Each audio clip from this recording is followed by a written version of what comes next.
Blog Talk Radio.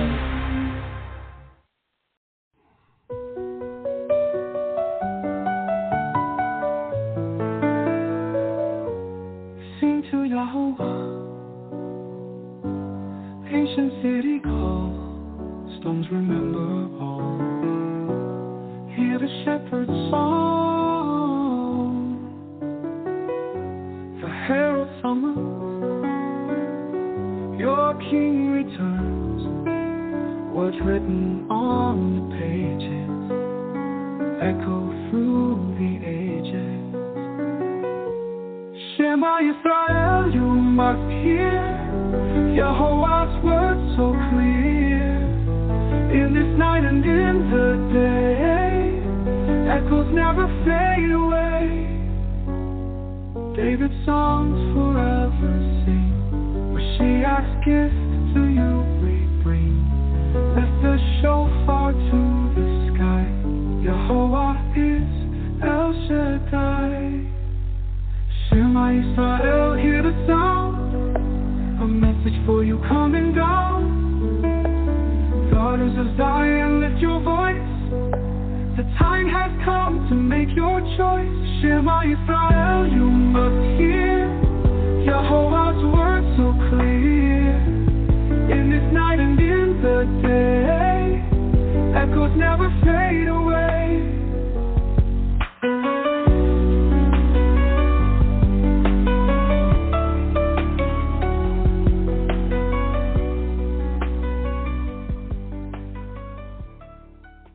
What do you think would have happened 3,000 years ago when Yahweh introduced himself to a young shepherd boy?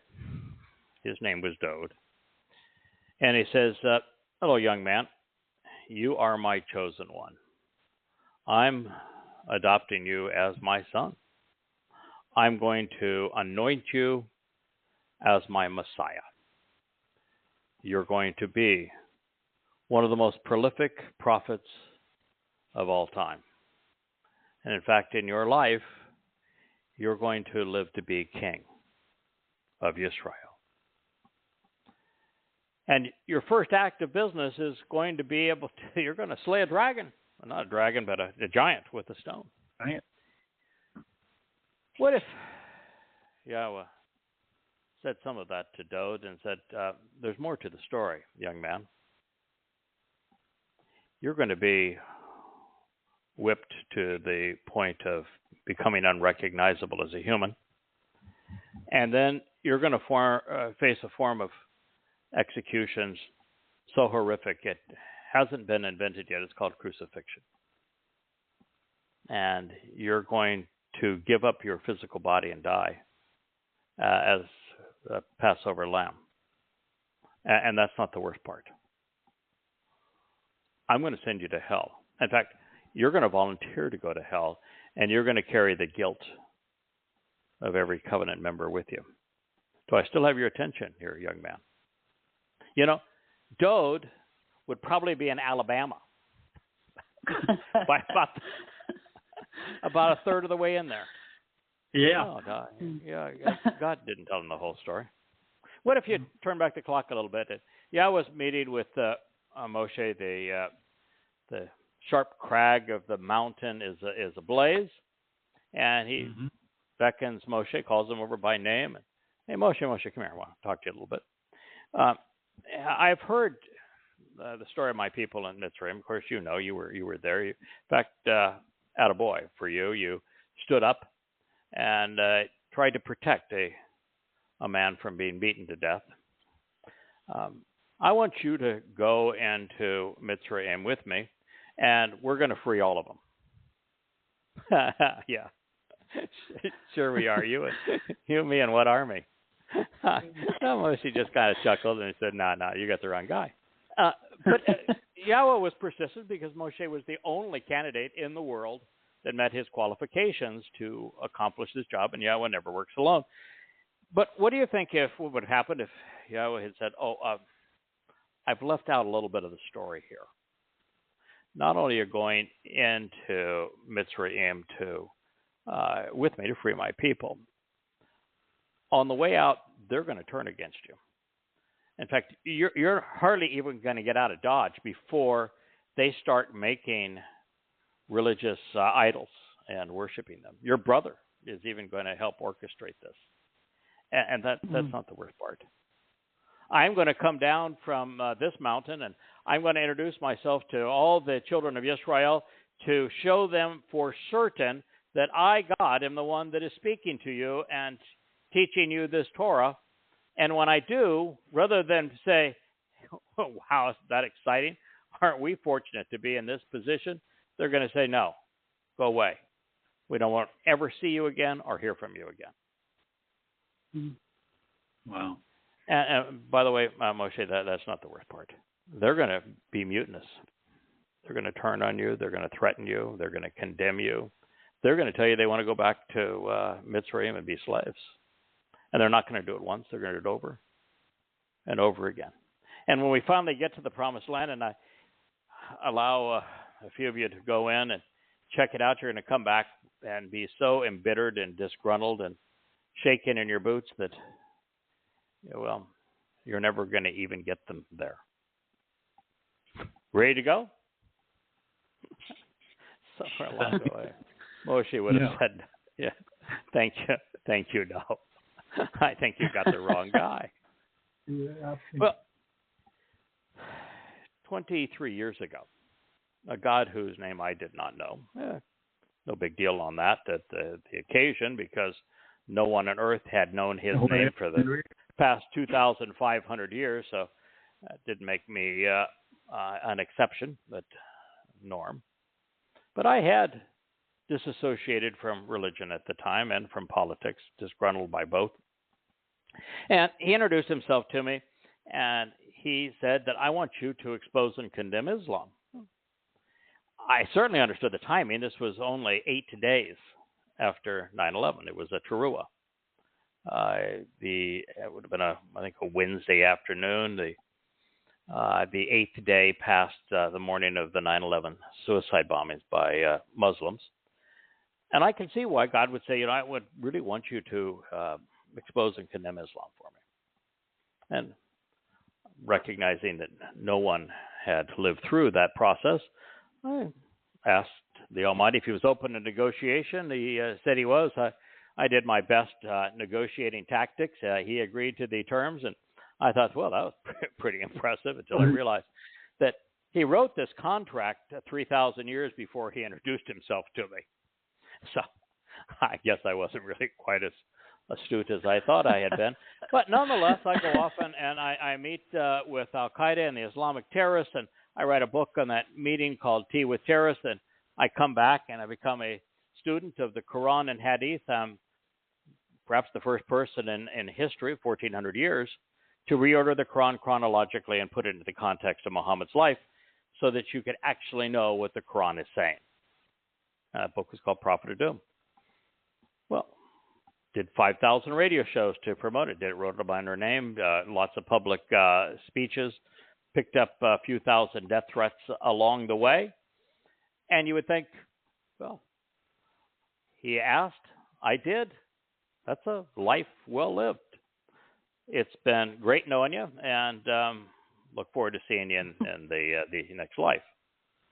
But that's not exactly the whole story. He would then say, I think we need to take a whack at Christianity, and ended up writing a book called Questioning Paul. Went from 1 volume to 3 volumes to 4 volumes, and then now to Twistianity, and it's became 5 volumes long, and completely destroys Christianity. There is nothing left of it but shreds, proving that that the Christian New Testament is absolute rubbish, and at the very best, it's a lousy job of counterfeiting. There was no Jesus. It was all about taking from what would belong to him. And before I get there, I didn't mention, but I turned Prophet of Doom into the 5 volumes of goddamn religion. It is by far and away, nothing anywhere close to it, the most comprehensive rebuke of Allah, Muhammad, Islam, the Quran, and Hadith ever written. Yes. And in it, I prove conclusively that Allah was modeled after Satan. And you would think that would be, after exposing these two religions, because no one's ever done that before, that would be a life well lived. But that really wasn't what Yahweh had in mind. Then it was Yahweh's goal to reintroduce his name to a world that had not heard it in somewhere between 2,500 and 3,000 years. Well, that's a pretty good task.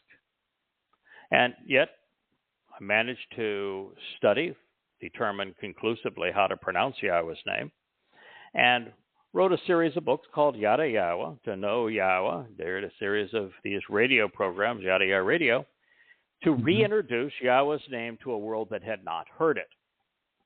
Well, that was what I thought was going to be the sum total of our relationship together, because at the time I was anonymous and liked being so. And then it became clear that Yahweh wanted to convey to everyone, to his people and to Goyim as well, specifically who he was, what he was offering, and what he expected in return, which means that we needed to understand the terms and conditions, there's 5 of them, of the covenant relationship, and how the 7, Moed Mikre, these invitations to meet with God, this witnesses to the restoring testimony, worked harmoniously to deliver the benefits of the covenant, which there are 5 of those. That was, I thought, a reasonable, in fact, a monumental work. Yeah. And then there was something that was far more important to Yahweh than all of those things, and that's saying something, I guess, at this point. And that was that there is one among us that Yahweh loves more than anyone else. There's one that Yahweh chose.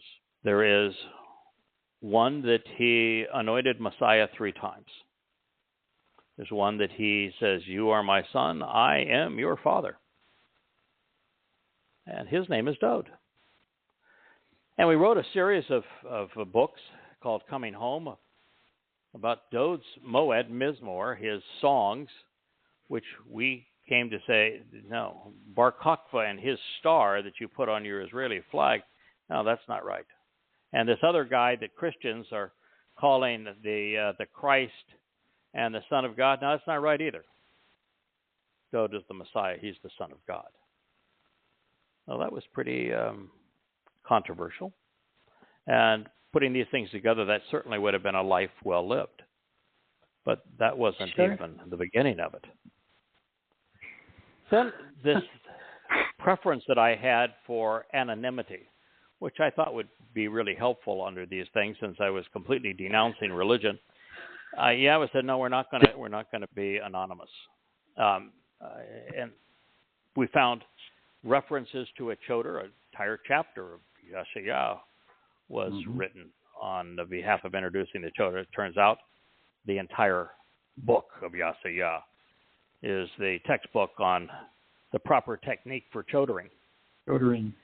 and then you have Solomon, as he's has laid the cornerstone. He's now erected Yahweh's home on Mount Moriah. He's giving the actual Sermon on the Mount, and he says there's going to be an Akri, an observant foreigner, and that he will come in the last days, and he is going to be responsible for awakening Israel and bringing his people home.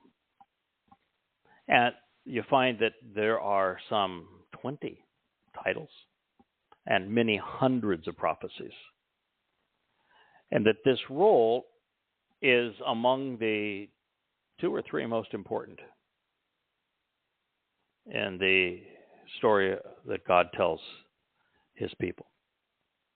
It's so important that there are only 3 Zeroah, of which he is one of the 3. Moshe is the first, Dod is the second. He's the third.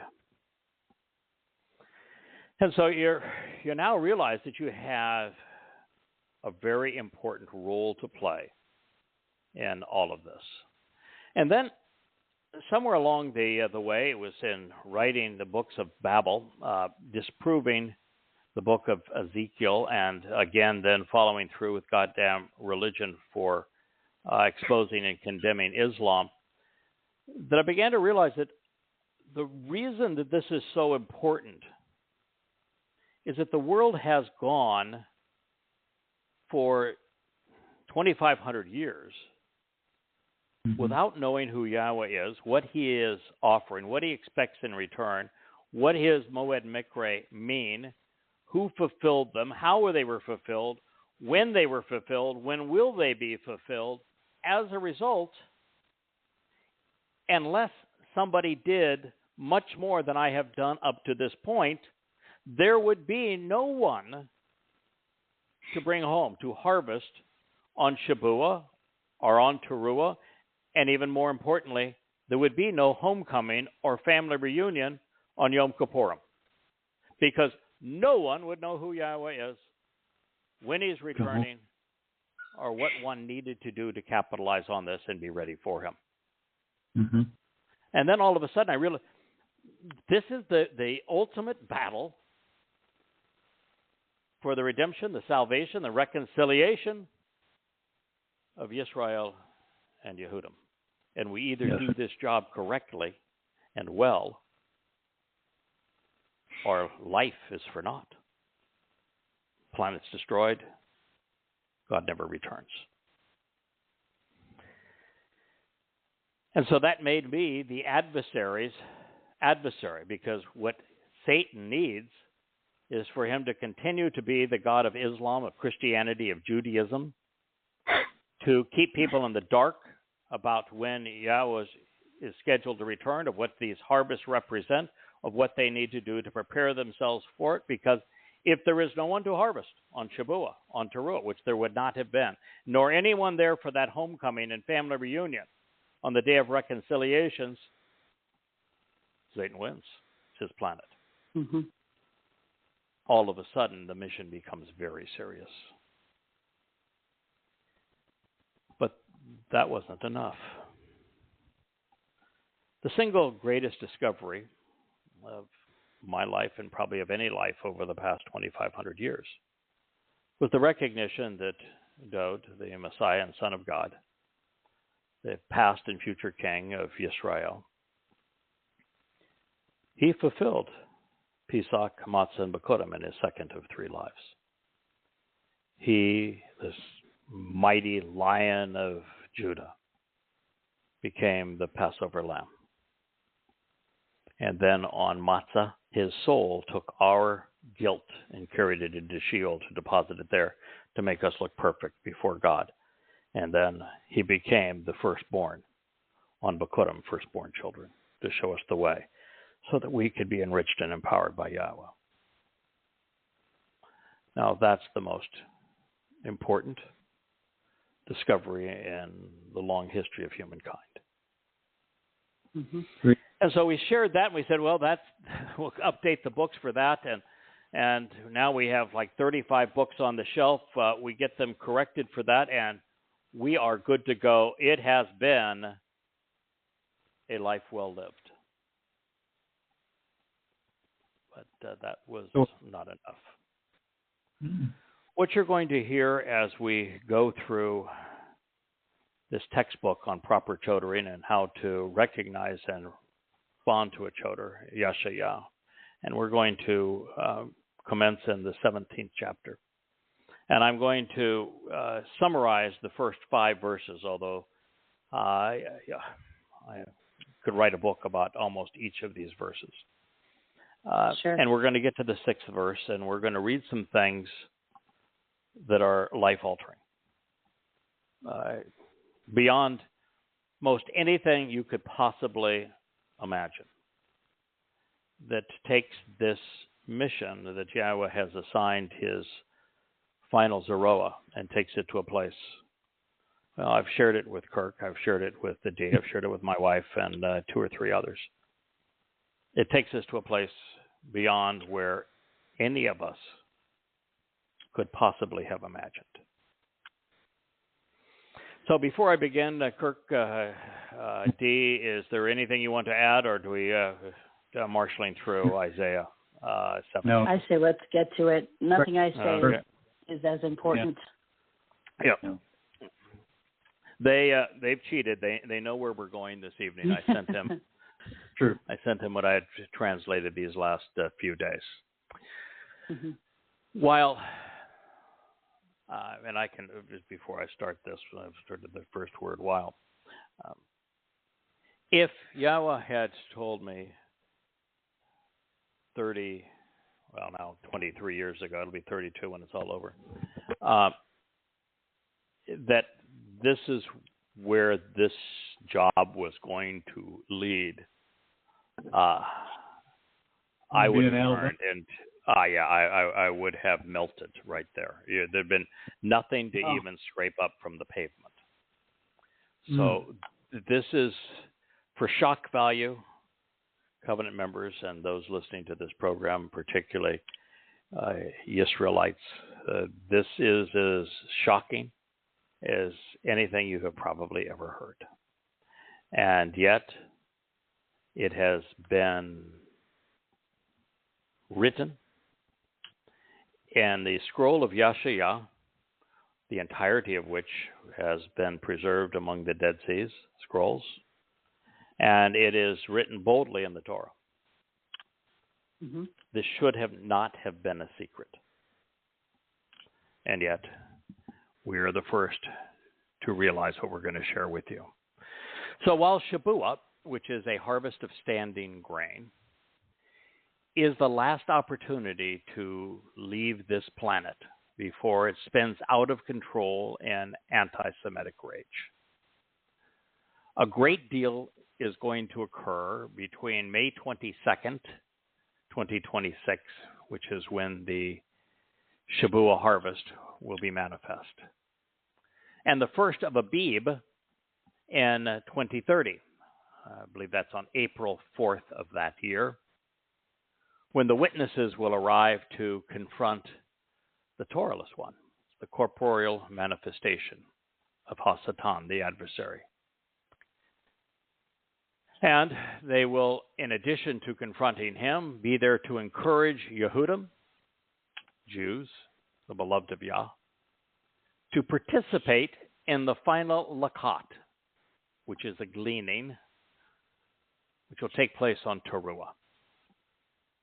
That date, 3.5 years after their arrival, it will be September 23rd and 24th in 2033, year 6000 Yah. So as we contemplate what Yasha'yah reveals next, and this I'm sharing with you comes after a comprehensive analysis of the first 5 verses of the 17th chapter of Yasha'yah. Since it flows out of those previous revelations, I'm going to present them in summary form so that you have the context as we consider Yasha'yah 17:6. Okay. A prophetic pronouncement and a timely declaration regarding the removal of the tremendous burden of Damascus.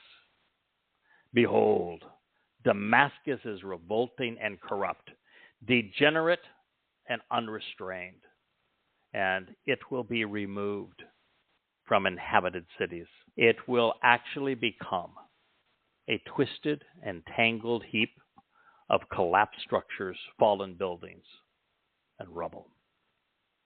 Yasha'yah, Isaiah 17:1. Abandoned and damned, destroyed and deserted, will be the inhabited and terrorized regions of anguished cities filled with disgusting religious temples and shrines, as well as wrathful donkeys of Aurora, the repudiated outcasts and repugnant refugees of the Arnon Valley and Ammon Jordan. For there will be roaming animals fighting in militant militias along with their helpers, but today will cease and prostrate themselves because there will be no one left to terrorize. So the fortified city and the defensive structures will cease to exist as a result of Ephraim, Israel, along with the government out of Damascus, including the residue left of Aram, Syria, including some of the military influence over Iran, Iraq, and Jordan, for having been similarly vehement, burdensome, fanatical, and dim-witted. The children of Yisrael, however, those who engage and endure with God, will actually continue to exist, prophetically declares Yahweh of the vast array of spiritual messengers and envoys. To comment on this briefly, we know that as a result of America's ill-fated invasion of Iraq, that Iraq was ceded to Iran. And then when Iraq became under the control of the mullahs of Iran, then Assad had no place to turn for support since he's not an oil-rich nation. And he had been a fellow Ba'athist with Saddam Hussein, but now he became a client of the Ayatollahs. And that means that he had to accept Hezbollah and weapons transfers through Syria into Lebanon. And that's where they come from. So what this is saying is that all of the war between Shia and Sunni in Syria and position between the United States, China, and Iran on one side, and the United States, Europe, and some Sunni Muslim nations on the other, that this powder keg that is going to ignite world conflict is going to lead to the downfall of the Syrian government, but the virtual obliteration of Damascus is going to be a heap of crumbled buildings. And it's going to happen as a result of Israel. So as Israel goes into Lebanon, as the IDF is doing now, to neuter Hezbollah, Allah's party, and to rid Hezbollah of the rockets that it is raining down by the hundreds per day into northern Israel, that the stockpile of weaponry is not going to be in easy reach of Israel in the southern part of Lebanon. It's going to be in and around Damascus, and as Muslims do, they're going to use women and children as shields for their stores of weapons. And it's going to put Israel in a position where it either destroys those weapons and destroys Damascus along with them, or is destroyed by them. And Israel's in a fight for its very existence.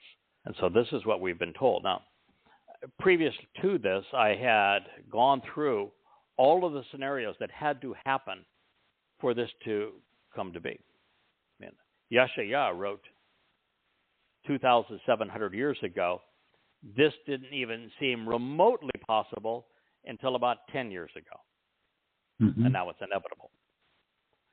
And so you do have to put that into context as to how a reconstituted Israel would end the inhabited existence of the longest continually inhabited city in the world, Damascus, or why God hates Damascus so. Damascus was the headquarters of Islam, of the Islamic Caliphate, when Islam wiped out approximately 1/3 of the population of the known world and imposed itself not only over Israel, but over much of the world. And it was on the way to and in Damascus that Paul became demon-possessed and conspired to create Christianity as a counterfeit for what Dode had done for us on Pesach, Matzah, and Bakorim as the Messiah and Son of God. So God hates Damascus. In fact, Ishmael, whom Abraham wanted to be the heir of the covenant, actually before even Ishmael, he had a servant that had come from Damascus, and he said, can this guy be the heir to the covenant? God said, no. Absolutely, unequivocally, no. He said the same thing about Ishmael, who became the forefather of Islam. So that's where we are in this scenario. That is going to trigger the things that follow. And it will actually transpire in that day, at this time, that the size of Jacob, that is Israel, will be decreased to the point of no longer being sustainable or viable. The fattest, best protected, and most important place at the midsection of his physical existence will be leaned and wastefully sacrificed as part of the sickening agenda of world leaders. Yasha'yah 17:4. This is the two-state dissolution. This is the Neville Chamberlain moment that brings the world into its final war. This is the progressive mantra that is based on rewarding ruthless terrorists who have tried to destroy Jews and Israel for the last 1,400 years, and who perpetrated the savagery of 10/7, and rewarding them with a state carved out of the heart of Israel, and using borders which the Muslims have never accepted, on promises of peace which they will never honor.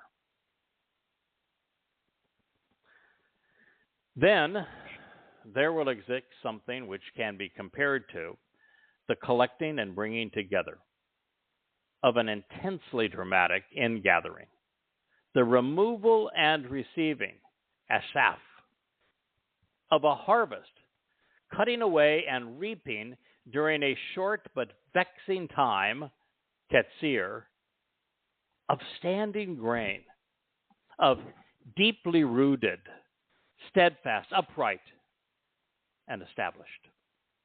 Come on.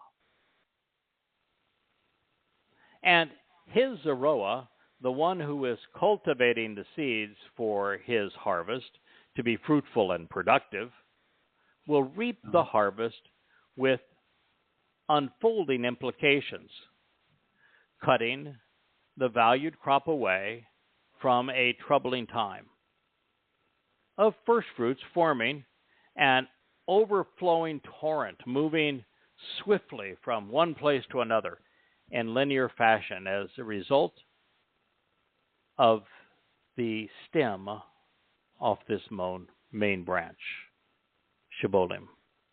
In addition, there will be at a time certain that which is similar to a rapid gleaning of what is left and a final ingathering to be quickly prepared and removed, a lakat, of first fruits flowing from one place to another in linear fashion in the profound depths of Raphaim, where the sick have been healed and defective have been restored, while the feeble falter and the souls of the dead remain.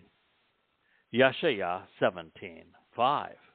So, at the time that a two-state dissolution is imposed on Israel, there is going to be a harvest, a katsir, of standing grain. And that harvest is of confirmed covenant members, whom Yahweh views as family and doesn't want to have to witness or get caught up in the time of Jacob's troubles, which commence on this same day. Shabuah is a Shabat 7 years prior to Yahweh and Dod's return, 2026, commencing the time of Jacob's troubles, and that is when this harvest of standing grain will occur. It is of both Goyim and of Israelites, represented by the fact that Yahweh will tell us, and we'll look at this momentarily, that it is a harvest of varieties of wheats, representing different ethnicities. And it is on Shabuah that foreigners and Israelites gather together, men and women, rich and poor, people from all wings, rows and status of life situations come together to celebrate it, and 2 loaves of bread are lifted up in a wave offering. This is the Shabuah harvest. It is less than 2 years from now. and it will reap the covenant family, a marvelous harvest of the covenant's children. And this is the Zerah's principal mission. Zerah means one who sows the seeds and cultivates them for a productive and fruitful harvest. As I mentioned, Moshe was the first Zerah, Dod the second.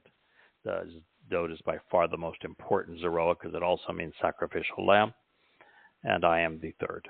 And so the Zerah is going to be the subject that carries out all the rest we're going to read throughout this 17:5 and 17:6.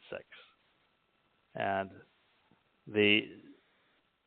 there are many places where we are introduced to this cultivating role, this role of cultivating these harvests so that Yahweh's promises are fulfilled. It's given by Solomon on his Sermon on the Mount, speaking of the Nachri. It is listed before one of the most profoundly important prophecies regarding Dod's fulfillment of Passover as the Passover lamb, where it begins by saying, this is going to be understood and shared with you by the one who's come to know who the three Zerah actually are. It is presented throughout Yahweh's testimony. It is also presented multiple times, even in the presentation of Dod's song, the 89th Mizmor, relative to the Son of God and Messiah. So all that follows is the result of what Yahweh is doing through his final Zerah, the one that's cultivating these harvests. The first of them is Shabuah. It is the harvest of standing grain. In addition, there will be a time certain, that which is similar to a rapid gleaning of what is left, and a final ingathering to be quickly prepared and removed, a lakat.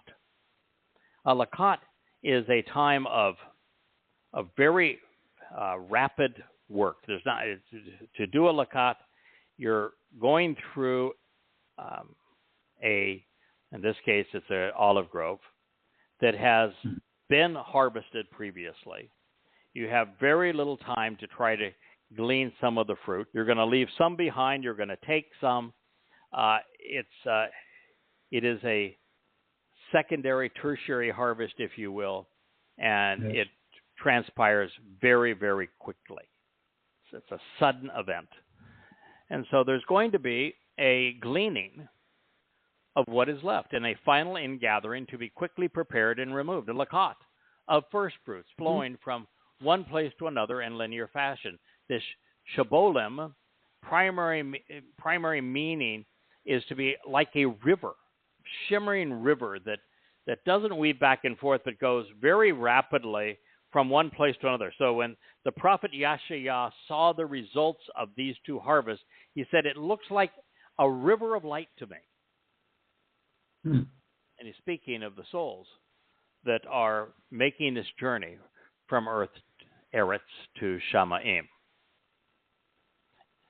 Wow. In the profound depths, he said that this is taking place in the profound depths of Raphaim, and where there is a place called Raphaim, it's not far from Jerusalem, southwest, I believe, of Jerusalem. It is what it means that is why it's being used here.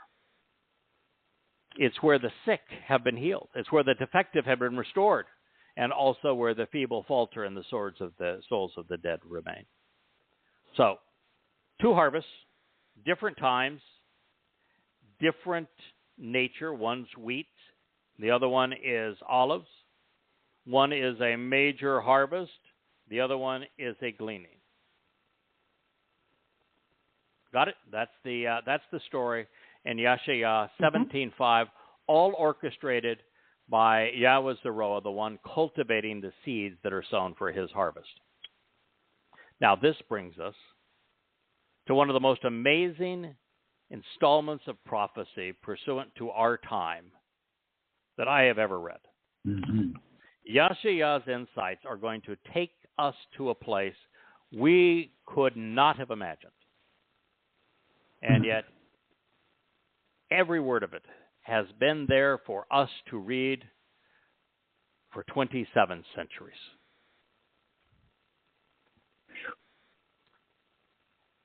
And he will remain. Who's he talking about? There's only one person he's talking about here. The Zikarown. The Zikarown. And he will remain. Wait a minute. The harvest of the last minute harvest of Israelites and Yehudim, of the chosen people. And wait a minute. You're telling me that the harvester is going to remain? Yasha'yah, not what I wanted to read. And he will remain, enduring, being left behind as flesh and blood, for having caused people with physical bodies to be spared as a remnant. Then acting as kin in a close relationship, speaking of the Zikarown, he will stay behind, his body serving as a reminder for the remainder of the extended family who are still leavened, a remnant of blood relations left over and remaining as physical beings when this is written identical to Sha'or, leaven, Sha'ar, a remnant, a remainder, and a residue, and Sha'ir, physical body comprised of flesh and blood, corporeal mass of meat, blood relative. It was written in the Niphal, perfect, third person, masculine, singular. Now, keep in mind, Zikarown is a feminine noun. Yahweh uses feminine nouns and masculine nouns as titles for the men who work with him. And he has his reasons for doing so, but Zikarown is a feminine noun, and yet he is referring to this individual as he because he be me, and last time I checked, I was male. Yeah. Well, Yahweh does this a lot, not just with you, but with Dode and a lot. Yeah, a lot. It's very, very, very common. Dode is the great Zikarown. Zikarown is a feminine noun. Yahweh's name is. So he will remain during enduring being left behind as flesh and blood, for having caused people with physical bodies to be spared as a remnant during it. During it means during Towrah. So as this final harvest of Israelites and Yehudim, as we're going to find out, this is an olive harvest, leave this planet on what will be a Shabat, September 23rd of 2033, just 10 days prior to Yahweh and Dode's return. The Zikarown doesn't get to go. He is left behind as something that one would not expect, because when Yahweh is sending Yah and Yada back to earth as the final witnesses, they are the furthest thing from flesh and blood. The world is going to do everything, the religious and the political, including Satan himself, who's going to take residence in Jerusalem. They're going to do everything they possibly can. Now, remind you now, Jerusalem is the capital of an Islamic state of Fakistan. They're going to do everything they can to kill them. These two men, Yah and Yada, the Zikarown, are going to take up residence on the Temple Mount. The Alaska Mosque is going to be obliterated, Dome of the Rock is going to be obliterated, and working with Malak, we will be erecting a replica of the Oel Moed, the tabernacle and tent of the witnesses to the restoring testimony. And this will be the platform upon which we speak to the world, all while Yahweh displays signs above us, everything from Yada Yahowah to eventually even the Ark of the Covenant to the two tablets of stone. There's going to be miraculous signs in the sky that Yahweh is going to make available, and these two individuals are going to be shot at, and missiles and bombs, and yet they're not going to to die, because not only is the Temple Mount protected by Malachim, but so are they. Mm-hmm. So these are people that can speak to everybody and anybody at any one time, and if they tire of the discussion, since there's so little time left, and they just think that person is better gone, they will be able to incinerate them with their words. This is the opposite of what you would expect to read as will be left behind as flesh and blood. When I translated that a few days ago, my heart sunk, my gut tightened up into a knot. Because I have known for quite some time, and it just didn't say it, I was going to be sacrificed at this time. And I came to know it because of what is written by Satan in his autobiography and playbook called Ezekiel, where he has this feast called the Feast of the Beast, and he chooses the Gabor at that time to sacrifice, and he eats their flesh and he drinks their blood. And so that was my introduction to this.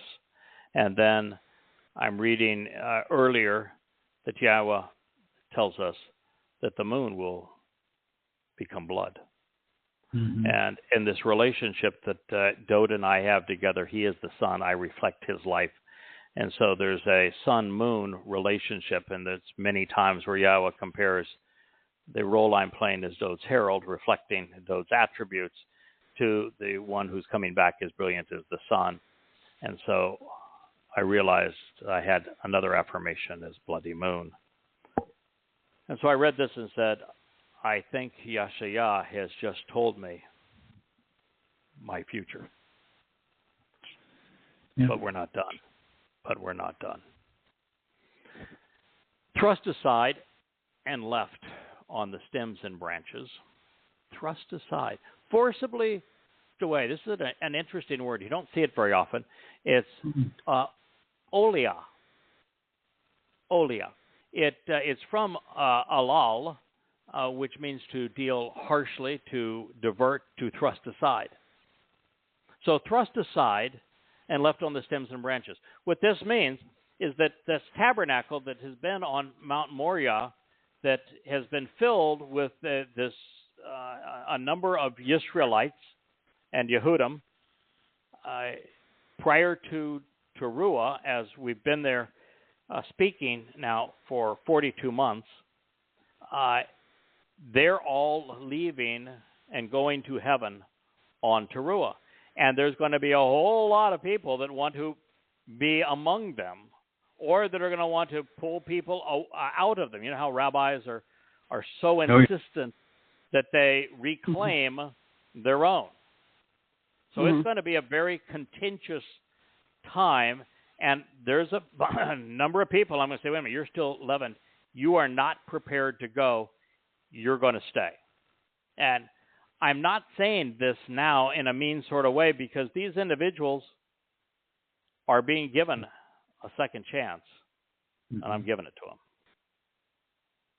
So it says, thrust aside and left on the stems and branches, as would be the case when an olive tree is beaten from all around to shake some of the fruit. You may not know, but that is how an olive tree was harvested. You'd take a branch or a stick, which is what the Torah represents, and you'd beat the tree, and the olives fall down, and that's how you'd harvest them. And so in this case, that Torah branch is striking the tree, but he is not striking off all the olives. Some he's forcibly keeping on those branches. So that there are mature olives in the top, it says mature olives, 2 or 3, in the topmost, crucial, and foremost, barosh, the uppermost and choicest, directly from the source who initiated all things, from the one who leads from the summit of the first and finest mountain, even the most crucial. Vocal branch who speaks, promises, and relates. This is a term that Yasha'yah pulled out of obscurity. It's Amir. It means talkative stick, talkative branch. It's saying that the choder, who is a secondary branch or stem, is verbose. It's okay. There you go. As I say, I represent that statement. 4 or 5. Doug talked about that in Daniel. He called you the talkative one. Yes, the talkative one. Well, that's the job. I mean, I am the call of Yahweh at this time. That is the job. And, and evidently, it's inherited because my father, he's talkative too, and so is my brother. Dode is very talkative. So I have it from good company. It is an inherited trait. Even though I will have a score to settle with Yasha'yah for poking fun at the talkative stick, but nonetheless, it's the part that comes next that ripped my heart out. Okay. It says 4 or 5 in the clefts of, well, there's something that comes before it. 4 or 5, Yasha'yah was not done poking fun. 4 or 5 in the clefts of his crag. The fissures, the crevices, and the cracks of this crag from his branches which have been broken off. That is to say, my name is Craig. It is from Welsh. It means crag. The same word. It's just now saying that I'm showing the battle scars of having lived a long life and the crevices and creases that you would have as an old man. So the talkative stick is now have his battle scars, and he's old, but he's using those crevices and cracks and fissures to protect this group of 4 or 5 olives that has come from the branches that are broken off. Now, the top olives of the tree are Yehudim, and the branches that have been broken off, those are Yisraelites. Of the fruitful and productive heifer, of the one cultivating a flourishing and abundant harvest on behalf of future generations. Parah. Of the one reaping what has been sown, producing offspring for future generations, and a female cow. Prophetically declares Yahweh, God of Yisrael, individuals who engage and endure with God. Oh, my goodness. Fruitful is just fine. That's the purpose of the Zikarown. Productive is just fine. That's the purpose of the Zikarown. And parah means fruitful and productive. But parah is also the Hebrew word for heifer. And if I say red heifer, bloody red heifer, you know what happens to the red heifer, don't you?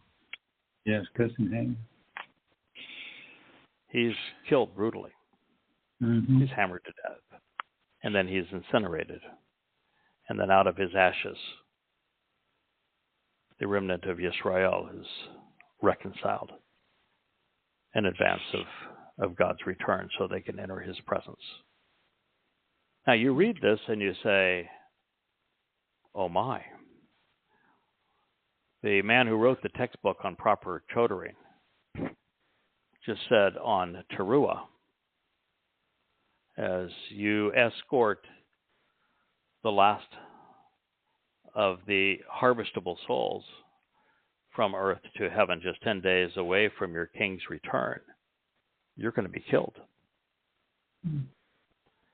And this is not just like a normal death. This is a very extensive story is what's going to happen.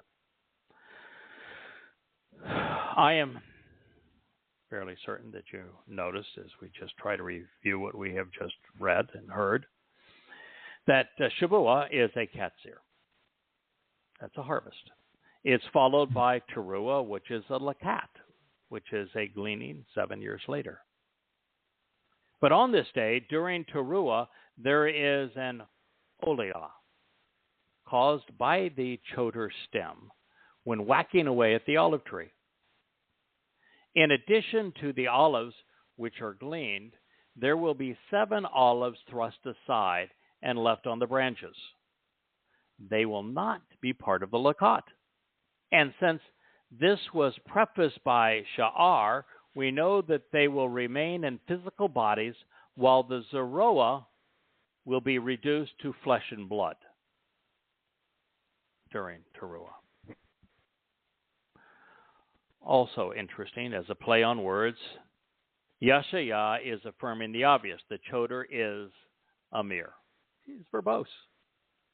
He is also a crag, with the cracks and crevices to show his age and battle scars earned along the way. And while we have known that the Zikarown is fruitful as a result of the actionable root of the title, which is Zerah, sowing seeds, this is the first time that the one cultivating the Moedim and the Katsar has been identified as a parah, as a productive heifer.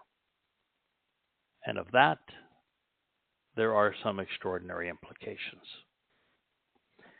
If I may be personal for a moment, yesterday I was translating the prophecy regarding the bloody moon.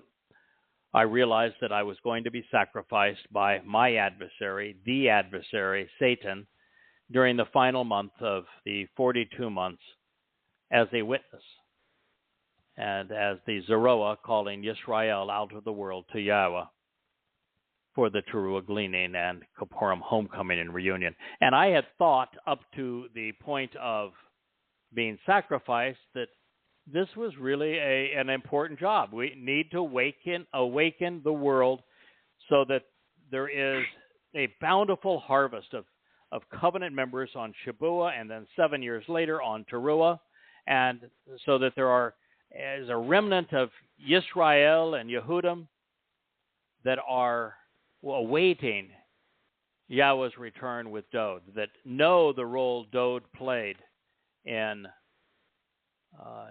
their restoration, and that understand Yahweh by name and know that he's coming back on this day, and they're prepared to meet him. I didn't think I would be asked to go beyond that. So at the time, I had thought there was nothing more to this than my role as the bull of Shabuah and Kippurim. If for those who do not know, the bull is the first and primary item on the menu for Shabuah, and it's the bull's blood that enables the high priest, in Aaron's case, and soon Dod, to return and approach the mercy seat of the Ark of the Covenant, where the blood of the bull is spattered upon it. And so I figured, with my blood sprinkled on the mercy seat to allow Yisrael to approach their God, that's no big deal. Who wouldn't give some for the cause? Now, however, based upon Yasha'yah's pronouncement, I know the day I'm going to die. And I know the reason why it's going to matter.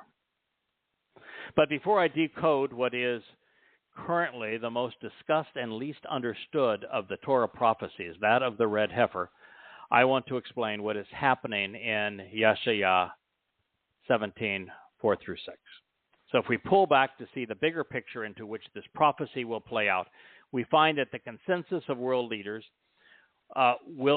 their consensus will be that Muslims, who moronically are called Palestinians, and these are the very people who have been killing, raping, enslaving, and persecuting Jews as Muslims since 622 CE, that they somehow deserve an autonomous state with the same borders Muslims violently rejected in the 1948 War of Independence, in the 1967 Six-Day War, in the 1973 Yom Kippur War, in the 1987 First Intifada, in the 1993 Oslo Accords, in the 2005 Gaza disengagement, in the 2000 Second Intifada, and the 2023 Hamas massacre.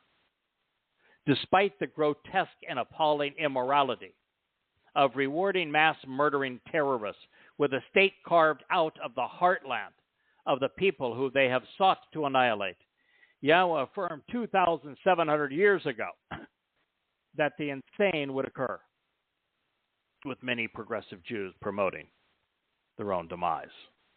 Once this occurs, especially in the most anti-Semitic climate in world history, and with 2 billion demonic Muslims surrounding Israel, calling for the nation's demise, Israel will begin fighting a losing and deadly battle for its very right to exist. Not wanting his covenant family to witness or endure the sadistic carnage, nor fall victim to it, Yahweh will be orchestrating the Shabuah harvest of standing grain on May 22nd, 2026, in concert with his Zikarown. 3.5 years later, on the 1st of Abib, which will be the 4th of April in 2030, Yahweh is going to return with the greatest orator of all time, Yah. Their mission will be to expose and condemn the adversary. Now, Yah was also a bit verbose, so this will be an interesting mix. Yeah. So now, but Yah was a very, very funny man. Now stirring the pot in corporeal form while denouncing religion and politics. At the same time, the two witnesses will be encouraging Jews to avail themselves of the Teruah olive. By design, not everyone is going to be withdrawn. There is going to be a remnant of Israelites at the family reunion and the homecoming. We're not taking them all on Teruah. So the choder, after beating the olive tree to glean its first fruits, will forcibly leave other olives, 2 or 3 on the top branch and 4 or 5 in protected fissures of the crag. Their instructions will be to do as Yahweh specifies in Bamidbar 19. That is, once I am torturously and publicly sacrificed. My heart likely eaten, and some of my blood guzzled by the corporeal manifestation of Satan, whom I will allow to do this. Now, mind you, I'm going to be on the Temple Mount. It is completely surrounded by Malak. I have been filled up to this point with the 7 spirits of Yahweh. No Muslim, no demon, particularly Satan, can come anywhere near me. Yeah. And yet, on this day, I will have them all stand down and back away.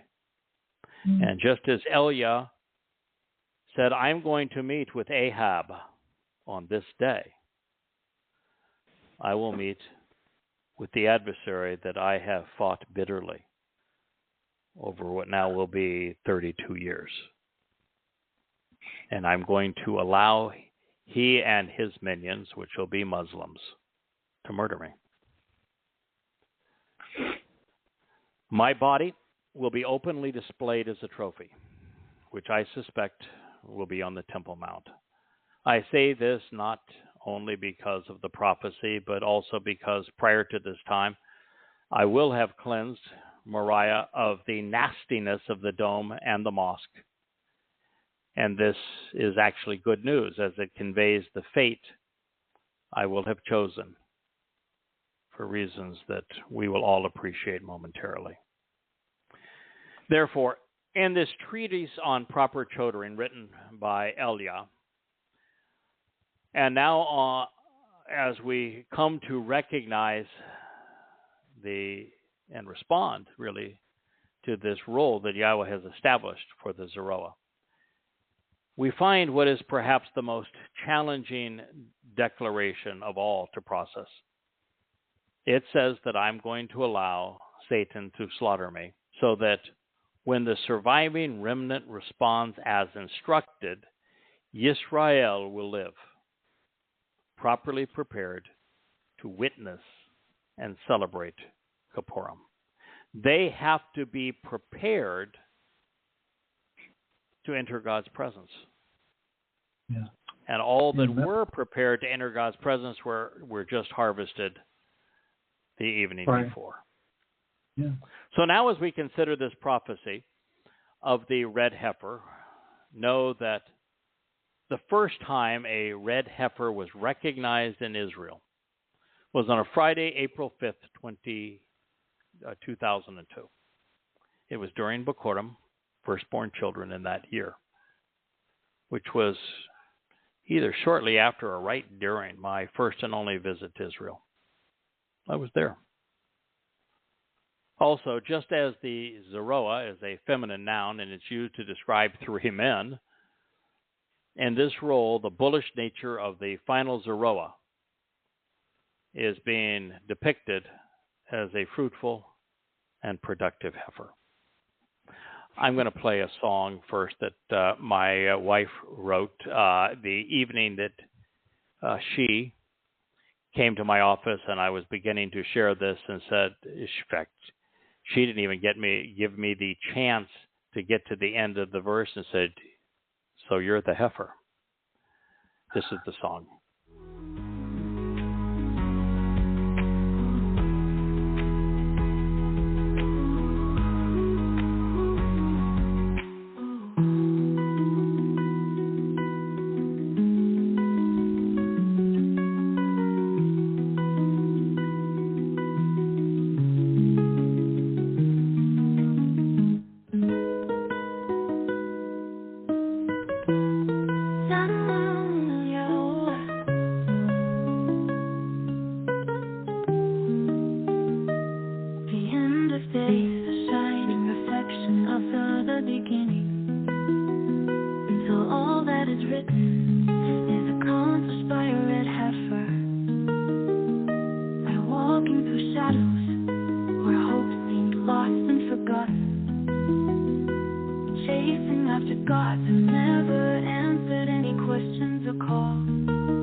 garments, we rise into the gifts of the light of Yahowah.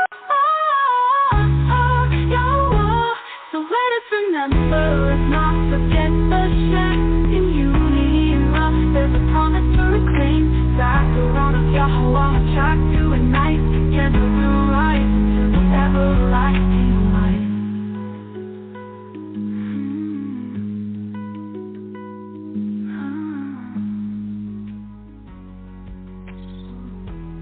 So that you know, the title of her song is Zikarown. Zakar in Hebrew has two meanings. The first is man, the second is to remember. And the own ending means to remember everything about this man. Then Yahweh spoke to Moshe, the one who draws out, and to Aaron, the alternative. This is an inscribed prescription for living of the Torah, teaching and guidance, which to enjoy the benefits of the relationship is instructed and authoritatively directed, because it is appointed and it is assigned by Yahweh. He spoke to affirm and to promise. Speak and tell, Bnei Yisrael, children who engage and endure with God, to choose to accept, obtain, and grasp hold of for yourselves. Adamah Parah, the bloody red man on the ground, who is fruitful as a red heifer.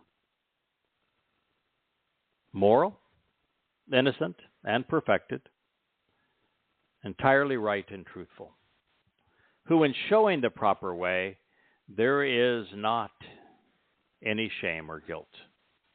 As a result of the relationship, it has never taken up or carried on it a yoke as a means of control or burden. Bamidbar in the wilderness, Numbers 19:2.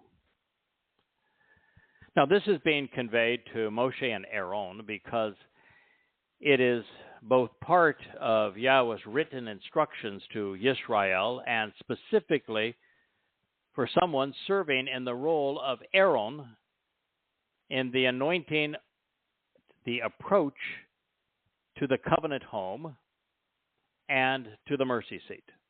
It is a chukah, an inscribed prescription for living. It pertains to those who are willing to read what they must do if they wish to live. This is part of Yahweh's Torah guidance and direction.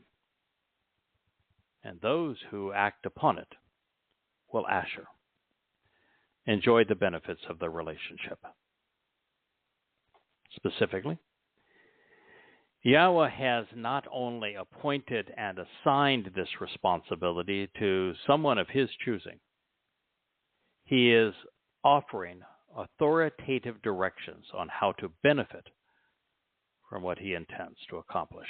This Shawah instruction was pronounced and written on behalf of the children of Israel. It applies to them. God's people are encouraged of their own free will to lakach, accept, obtain, and grasp hold of for themselves an Adamah Parah, a bloody red man on the ground, who has been fruitful and productive, who is now designated as a red heifer. But what is that? Why was it described that way? And where would one find such a thing, much less do with it? Well, to begin, Adam and Adamah convey much more than ruddy or bloody red. Adam is the name of Yahweh's companion in the garden. It is used throughout the Torah and Navi to convey man. As Adamah it also means dirt, earth, or ground. So this is a bloody red man. Mm-hmm. While revealing the primary meaning of para is to be fruitful, which is the role of the Zeroah, who is cultivating the Shabua Katsir and the Teruah Lakat. In the previous prophecy, in Yasha'yah, he concluded his prophecy with para, specifically to address the fruitful and productive nature of the Zeroah pursuant to these harvests. It was his remark, of course, that led us to contemplating the example here of the red heifer. Since the Zeroah's contributions to the Katsir is the reason the par, the bull, is sacrificed on Shabua and is used to anoint the mercy seat during Kippurim, para speaks of a fruitful and productive par, bull, which in nature is a para, heifer. Men, as bulls, can stamp out devilish men. They can stamp out demonic spirits, according to Yahweh's prophets. They can break up religious cults. They can defend God's people. But bulls don't give birth. The purpose of the red heifer is to give the remnant of Israel new life. Mm-hmm. And in nature, the life givers are women. Therefore, all of these connotations apply. Well, Yada, as the Zeroah, is Adam, a man, in his present Bashar body. Para, fruitful, like a Zeroah, cultivating the harvest, and both are feminine, as is the Nefesh soul, residing in and animating both. And following the sacrifice, the Nefesh will be all that remains of this once bold bull. In this case, since the Adamah Para is now a bloody red man tossed on the ground, treated appropriately now in accordance with the Torah's instructions, he will become the para, heifer, giving Israel new life, which of course is a feminine role. According to the Torah, the Adamah Para is Tamim, which is to say that he is a beneficiary of Pesach and Matzah and has been perfected. All the while, he has been Tamim, moral, truthful, right. In so doing, he has Ashar, shown the proper way to receive the benefits of the relationship. Now, in this opening pronouncement, we find mum, which is an uncommon word, and it was negated by ain, which reveals the Adamah Para has nothing to be ashamed of, and that while he has been wrongly slandered and inappropriately mocked, he as the man bull, she as the soul heifer, is without guilt. From Yahweh's perspective, the Adamah Para is a perfect sacrifice. It is intriguing that the Adamah Para, red heifer, has never been, Oel, yoked. That is to say, he, she, has never been controlled or burdened by anyone. The Adamah Para works and lives independently of human influences and is therefore unaffected by religion, politics, or economic pressures.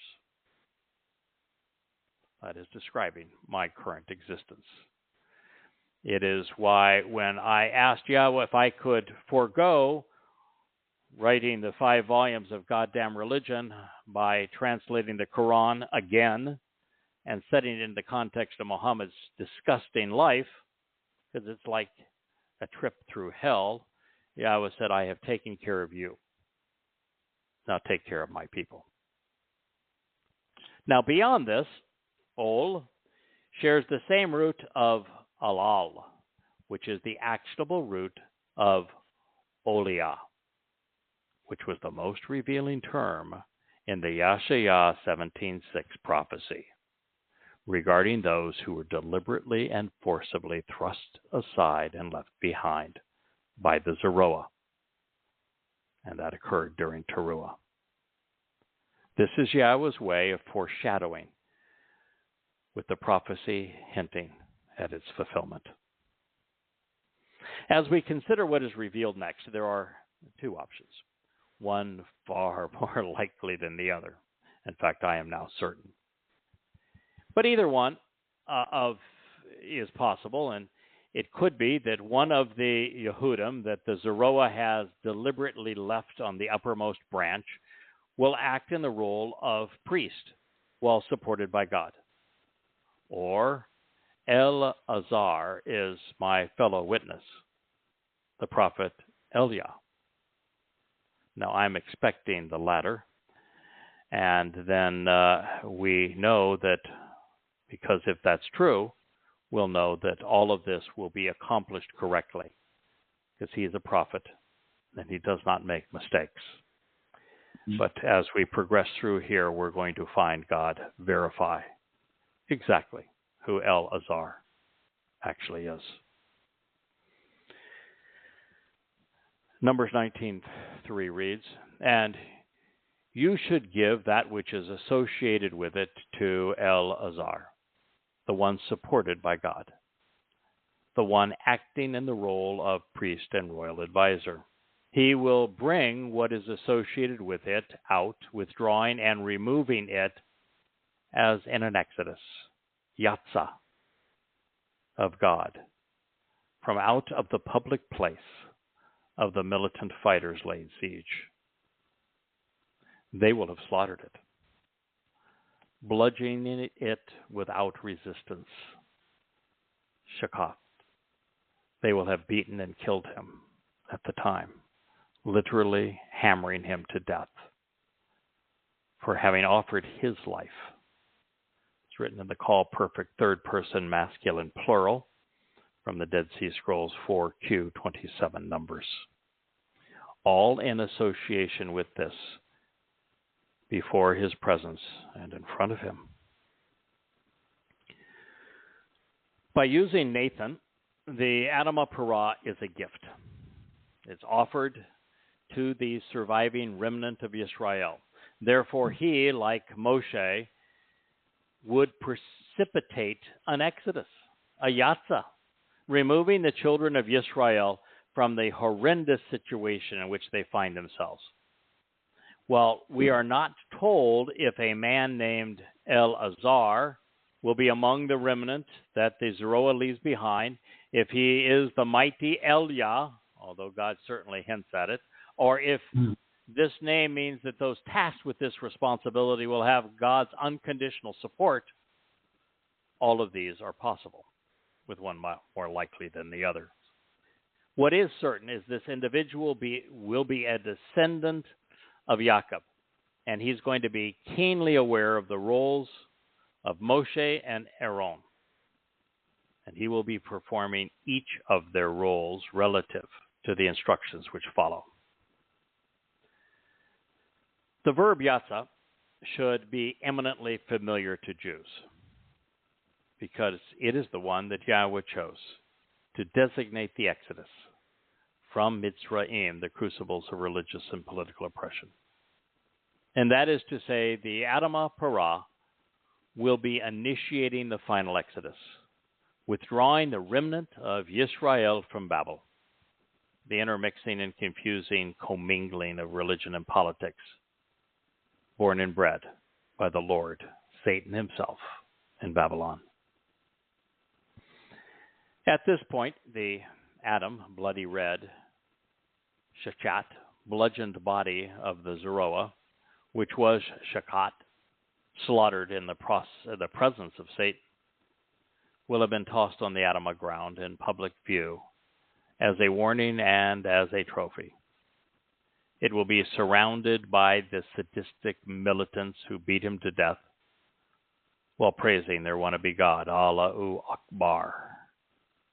Therefore, with El-Azhar supported by the actual God, he will follow his instructions, which will be to remove the body from being a public spectacle.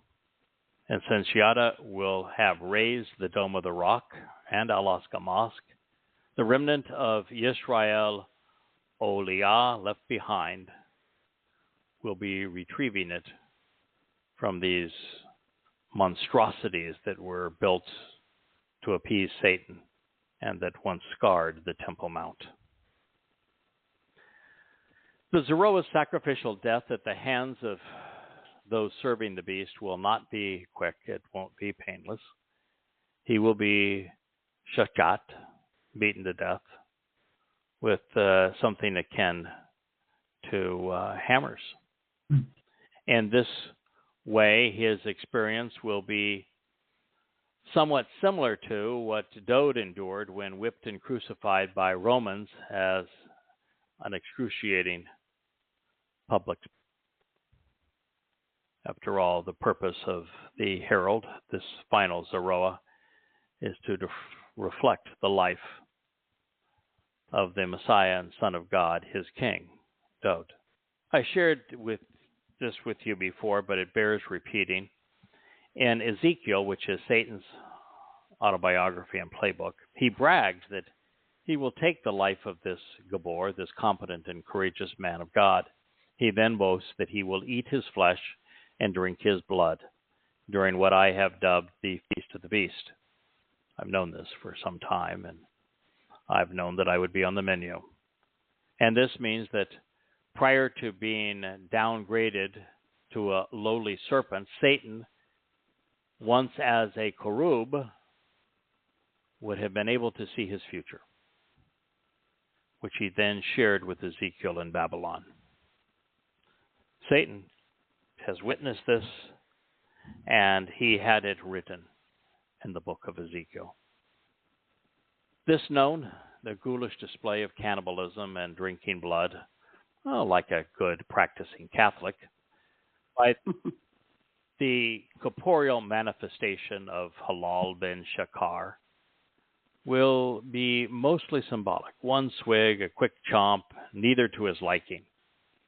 But with his ego satiated, Satan will walk away, leaving my body behind.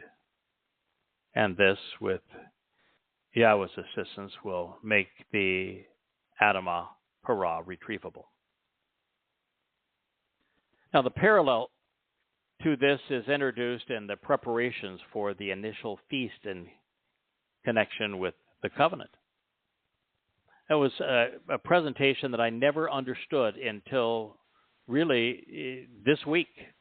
But in Bereshith, in Genesis 15:9, in advance of their first meal together in the Bereth, Yahweh asked Abraham to obtain, to approach me, a heifer, to establish a pattern that will repeat, an eglah, a female cow from Agol, to demonstrate what will happen now and what will reoccur. Who is three, as well as the third in the series. The Zikarown, now cast in the role of the red heifer, will be 3 years into his second life when this occurs. Now, should someone think I'm reaching, think again. Not only are both stories presented within the Torah and recorded by the first Zikarown, the same verb will be deployed, lakash, obtain and take. The purpose is also the same, which is to approach God, who is now returning for his covenant family just in a matter of days, even to enjoy a celebratory meal. It gets better. The word chosen to convey heifer was eglah, revealing two essential insights. First, Yahweh was establishing a pattern of conduct that would repeat itself, coming full circle, with respect to participating within the covenant. And second, by using Eglah to depict the heifer on the first occasion, when God spoke of a parah thereafter, there is something inherent in these words which is essential to understanding his explanation. And we found it in both. Eglah affirms that the bereth will be reestablished through a heifer. And parah reveals that the final occasion is going to be through a man, Adam, who has been notably productive and fruitful, which is the very definition of Zikarown. And of course, Yasha'yah led us to this prophecy by using parah in connection with the Zikarown productivity during the Shavuot and Towrah harvests, and now beyond. As a matter of fact, when we turn to Numbers 5 and we read the reason that this must happen, we're going to find that God talks about a reconciliation, an offer to restore Israel that goes beyond what occurs on the fifth. The fifth moed is Towrah. This is what happens over and above it. And he says specifically that this is being done to augment the work of the ram on reconciliations. Now here, even shalosh, which means 3 and 3rd in a series, is insightful. Just as Dod arrived 3 years before serving as the Passover lamb, Yada will return 3 years in advance of being sacrificed as the red heifer. Of course, Yada is the third and final Zikarown. Now, as for the other animals, Yahweh specified a goat and a ram, and also of the same age. Yahweh called the goat an Ez, which is written Ein Zayin, just like El Azar, which is Ein Zayed Rosh. Ez, in addition to goat, means physically and mentally strong, capable, and therefore helpful. And the scapegoat, whose blood is splattered on the mercy seat, is an Azazel. It is derived from the same verb, azab, which means to separate, forsake, and damn. As noted, El Azar concludes with a Rosh, which tells us that this particularly powerful and capable, strong and helpful man of God is observant and thoughtful. He is just as I suspected. It's Elia. Returning to the debut of the Eglah, reoccurring heifer, foreshadowing Towrah, and the Ez, capable and influential goat, foreshadowing Kippurim, Yahweh added, catch this, an AL ram, bringing his son Dod into the mix as the harbinger of Pesach and the Pesach AL. They were all there, 3 and a third in a series. This is because all 3 men, Yada, Elia, and Dod, the heifer, the goat, and the ram, would live 3 lives, each playing their part to fulfill the 3 mikre. And all 3 will have been brought back 3 years in advance of their mission. Each of the 3. That will repeat. Wow. Yep. Wow. Each of the 3 would be cut in half, with Abraham passing between them, symbolizing of how the covenant would be formed based upon what all 3 accomplished during the first of their 2 lives. But let's not leave Moshe out. He was represented by Tor, which is the masculine form of Torah. Perhaps you've heard of it. Its one long life was exemplary, and he was retired after a job well done. He did his job better than the other 2 of us as Zikarown. He gets the gold watch and retirement party. So he was not cut in 2. And lastly, there was a ghazal, a young songbird. I like to think of her as the songwriter and singer of Yada Yahowah, tasked with sharing God's message with his people while ghazal, tearing them away from religion and politics. Perhaps you've heard of her. Her name is Dee. Yeah. So now that we're familiar with the players, let's continue with Yahowah's story. I'm going to share one more, and I think we'd be wise to conclude and pick this up next week. We might even have a new song on the red heifer next week by our beloved songwriter. Okay, so let's commence with Bamidbar in the wilderness, Numbers 19:4. Okay. Now, Eleazar, the one supported by God, Eliah, the one acting in the role of a priest, will obtain and take a portion from its blood with his finger and sprinkle and spatter it in the vicinity and towards the direction of the appearance or presence of the Oel, the home of the Moed, restoring witness, just from part of its blood. 7 strokes. Every word of this has meaning. Eliah, who is the one supported by God and acting in the role of Kohen priest, serving the remnant of Yehudim and Yisrael who were left behind. Now, mind you, if you're bothered by a ordinary non-Levite Israelite serving in the role of a Kohen, you ought not be, because Dode historically has put on the garb of a high priest and danced with the arrival of the Ark of the Covenant, and it is Dode who is going to perform in the role of high priest and anoint the Kapporeth, the mercy seat of the Ark of the Covenant. And so in this case, Yahowah is using the returning Eliah to perform in this role. So he will serve as this high priest on behalf of the remnant of Yehudim and Yisrael who have been left behind. And he is depicted obtaining a portion of the Adamah Paraz, the red heifer's blood, at the beginning and the conclusion of this statement, but only using one portion of it. And that means he's saving the other.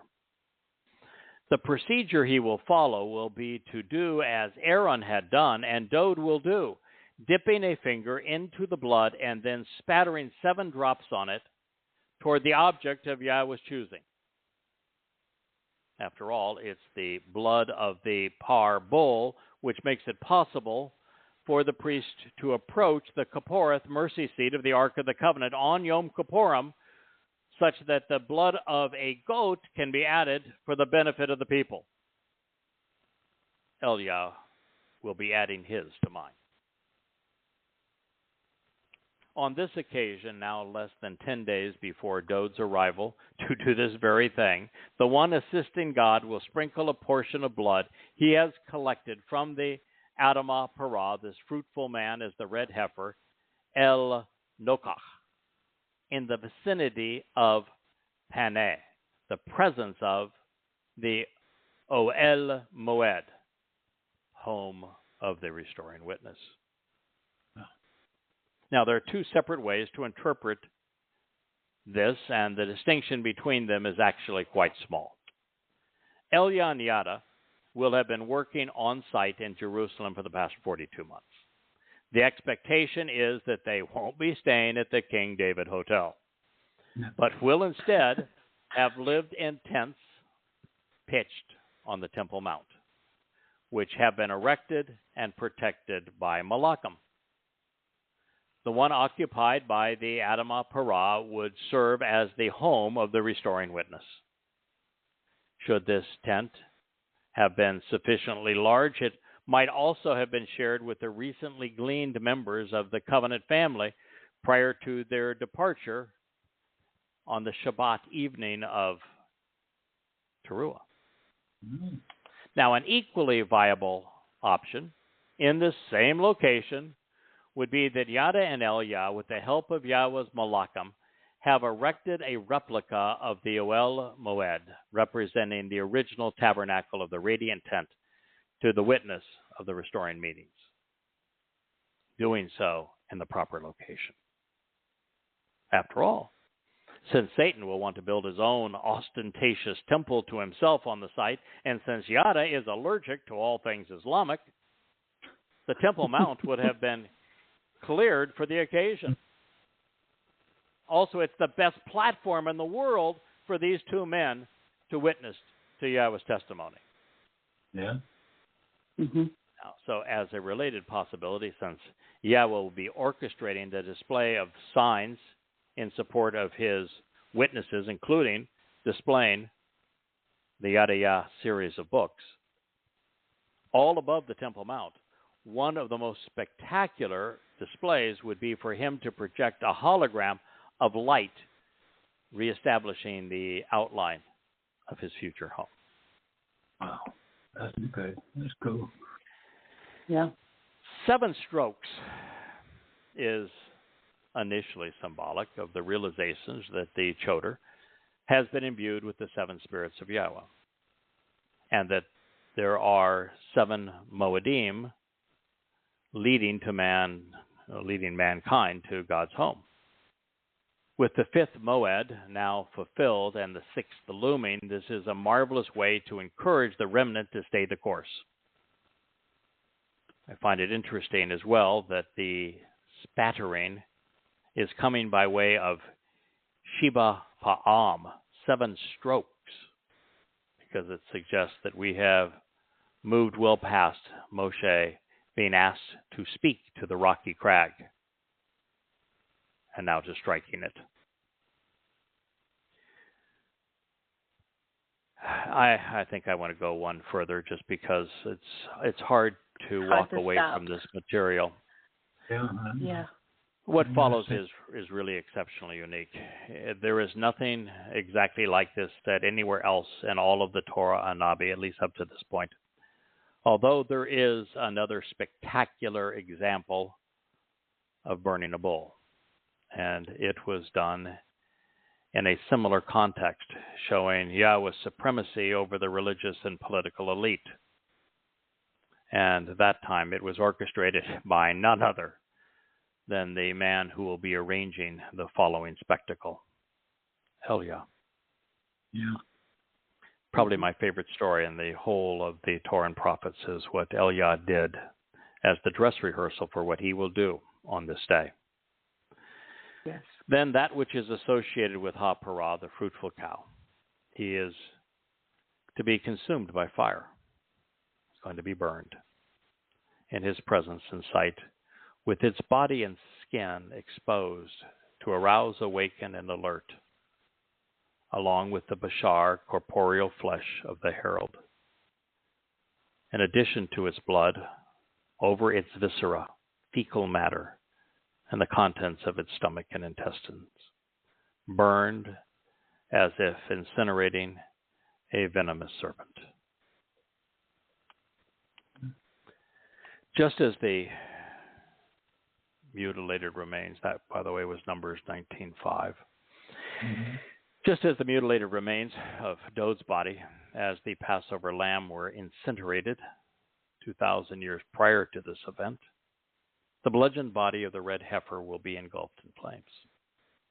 And just as the Messiah serving in the lamb would be bludgeoned by the beast of Rome, the bloodiest and most sadistic enemy of Israel at the time, his herald, will be ravaged by today's bloodiest and most sadistic beasts, Muslims, acting at the behest of their god, Satan, who is also known as Allah. But this is just the beginning of the many similarities between the Zeroah, these two Zeroah, both representing sacrificial animals to carry out their missions. Now, personally, unlike most Jews, I have always favored cremation over being consumed by worms. So it's nice to see that my Bashar is going to be incinerated, as was the case with Dod's Bashar, his corporal body, following Pesach exactly 40 Yobel previously in this exact same locale. But you'll notice, as was the case with Dod serving as the Yael, the Parah is not consumed as part of the feast. In both cases, their physical bodies are purely sacrificial. And as was the case with Dod, the Nephesh soul lives on, now unburdened by the mutilated flesh. Now, there are many reasons why Yahweh asked for a witness to what he will be orchestrating. And let's be clear, in this regard, because the sacrifice of the red heifer is prophetic, it's not historic. Until the time of my initial visit to Israel in early 2002, there had never been a red heifer in the Promised Land. And there is no indication in the Torah or prophets that these instructions were followed previously. So this is my funeral. And it is being orchestrated by Yahweh to achieve his purpose. By watching the fire consume the bloody and beaten flesh, the witnesses would see something horrible and useless and how it can be turned into something brilliant. The fire transforms dead and decaying organic material into light and energy, similar to the geometric enhancement and the empowerment that is offered through Bikurim and Shabuah. Also, fire and light are beacons, such that this elevating offering will be, or it's going to arouse, it's going to awaken and alert the remnant of Yisrael to Yahweh's imminent return. Without the benefit of the red heifer sacrifice, no one among this remnant would be prepared to live in God's presence. His very return would incinerate them. Now, as we shall soon see, as I share specifically what the heifer's ashes are resolving when mixed with water based upon Yahweh's Torah teaching in Bamidbar, Numbers 5, it will become obvious that without this sacrifice on the cusp of Yahweh's return, no one would survive the homecoming. Ill-prepared, still bearing the religious and political guilt which has caused them to be left behind, still leavened, they would have been incinerated by the brilliance of Yahweh's and Dod's presence. So like it or not, Israel, in the end, you're saved by a goy. And it is as it should be, because Yahweh began with Goyim: Adam, Chawah, Cain, Hebel, Noach, his wife, his sons, their wives, Abraham and Sarah, their nephew Lot, his daughters, and Abraham and Sarah's son and grandsons, Yishak, Jacob, and Esau, are all Goy. So the last will be as the first, coming full circle, just as the covenant family will be returning to Gan Eden on Sukkah. Bashar, human herald, is one of Yada's titles. In the fire, the Zikarown turned Adamah Parai is now the Bashars, heralding the restoration of Yisrael in advance of his king's arrival on Kippurim. Throughout the Torah, dam, blood, is equated with Che life. It was shed so that Yisrael might live. It was even used to mark the door to heaven. And the souls who are lifted up in the wave offering, equated to the new wine of inheritance. Blood carries oxygen and nutrients, which are energy and fuel, to every cell of our bodies. Our blood not only carries the means to fight disease, it carries that which is not healthy away to be eventually discharged. Since the Adamah Parah is serving as a reconciling sacrifice and is not a menu item for a feast, everything is burned together, from the viscera to the contents of the intestines. And considering that Muslim swine will have bludgeoned his body, it's covered in their shist, and that too must go. Picture Yahweh's painting is actually much bigger than that. While the red heifer has been declared perfect, he has been smeared with the religious and political rebellion of the remaining remnant. Therefore, we should look at the excrement being incinerated from the perspective of what occurred when Dod fulfilled matzah. Rather than being carried into Sheol, the religious and political guilt of Yisrael is now being incinerated and obliterated, thereby facilitating their reconciliation. So Dod is the king of redemption, while Yada is the prince of reconciliation. He is hauling away and disposing the remaining trash. Hard to mention the stench on this day. Now, in this vein, seraph, consumed in flames, is also the word for serpent, suggesting that he is now toast and his venom is no longer paralyzing and deadly.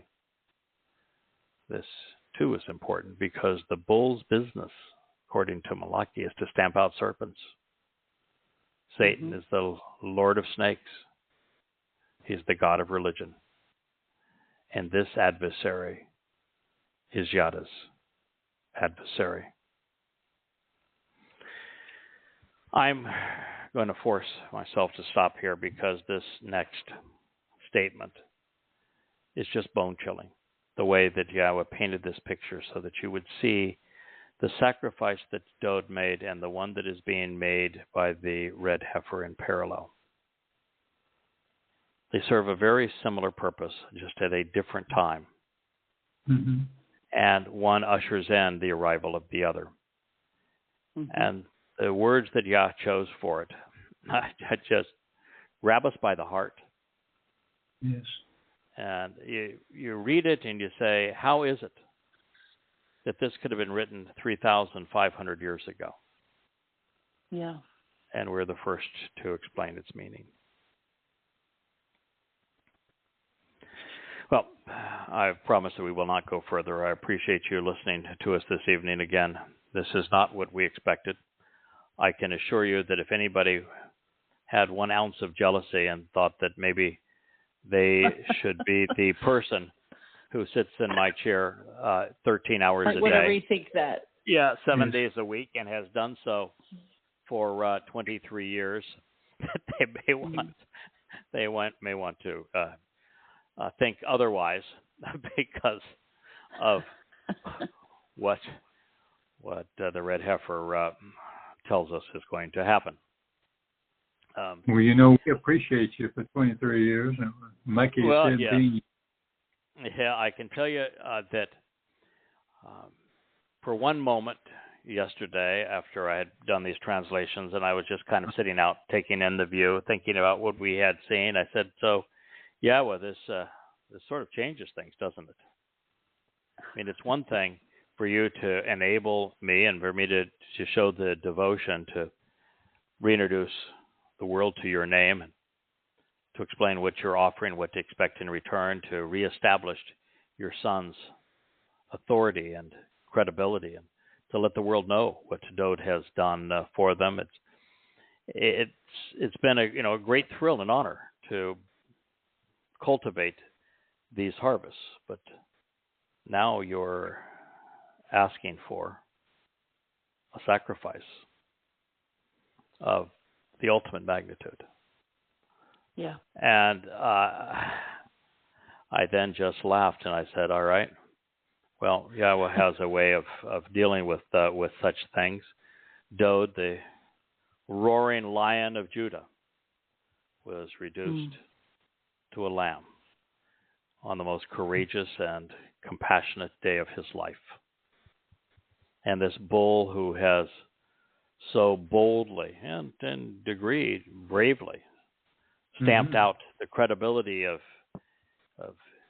Islam and Christianity, rabbinic Judaism, and has fought so hard to protect God's people, is rendered on this day a cow. Now, I think there's actually more to it than that, which is that lions and bulls are not sympathetic creatures.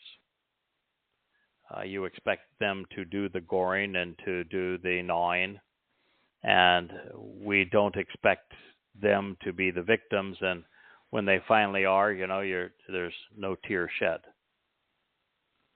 But when the sacrificial victim is the cutest of all animals and a lamb, and as defenseless as a cow, then we have a different reaction. I think that's the reaction that Yahowah is seeking in this particular case.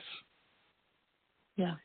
So with all of this said, we will return to this next week. We'll probably go over some of what we have shared so that we keep it all in context. But it is a great thrill and indeed an honor. It is. To be able to perceive and share for the first time the role of the red heifer. And as we will continue to explain what it means for the remnant of Israel, when it will happen, why it will occur, what will be achieved through it. And it is truly a great honor to be trusted by Yahowah to the extent that I'm not only willing to do this, but I'm thrilled to have the opportunity. May Yahowah bless. May you have a wonderful Shabbat. We look forward to being with you this time next week. Good night. Good night. Night, Happy Shabbat. Good night, Kirk. You too. Thank you.